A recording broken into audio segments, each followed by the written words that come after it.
One of my students just heard back from over 15 Division I schools all within a week, and I want to show you guys how I think you guys can do something similar. Okay, we get started with the big boys. Here's Wake Forest, here's Kentucky. He also spoke to Michigan State. Here's one of the emails that he received, and this is what it looks like. You guys can pause the video. This is from Duke. Pause the video to see more. This is from UNC. Up there is from Boston. Then he got George Washington, and he got Siena, and he also texted with Holy Cross. Rhode Island, Jacksonville, Cleveland State, University of Mass Lowell. These are not top choices of his, but reaching out to them helped us a lot. West Virginia, that was a big one. Bowling Green, Mount St. Mary's, Niagara, UNC Asheville, New Hampshire Longwood, Temple. So first of all, yes, this player is a very good soccer player, 100%. He plays MLS next, but he disappeared off the radar for a year because he tried to go abroad. It didn't work out as he had planned. And more importantly, he decided he wanted to play college soccer. And then when he came back, pretty much the interest was all gone. So the first thing we did is I fixed his video. Okay, that was definitely the most important part. His clips were not in the right order. He had good moments. I didn't have to get any new moments, but his clips were not in the right order.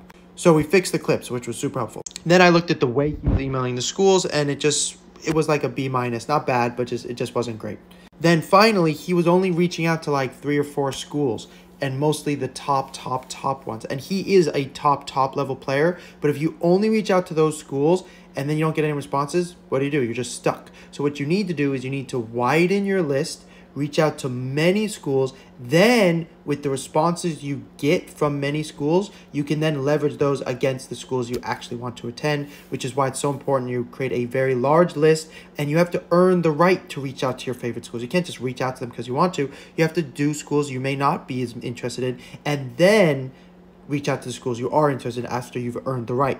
On top of that, if you want to play Division I soccer, I think some of you don't understand that takes more sacrifice than playing at the other divisions. You need to go to fall games without getting an email back, just in hopes of saying something, just in hopes of meeting the coach. If you want to play Division I, you have to be willing to take no scholarship. If you want to play Division I, you have to be willing to travel all the way for a one-day ID camp. Some of you may go, well, some of this is not financially reasonable, and that's not fair. It's correct, it is not fair. But you have to know, to play Division I, if that's what you're serious about, you have to do things that are above and beyond the normal people, especially if you don't have an MLS Next resume. You're going to need to do things that other people are not willing to do.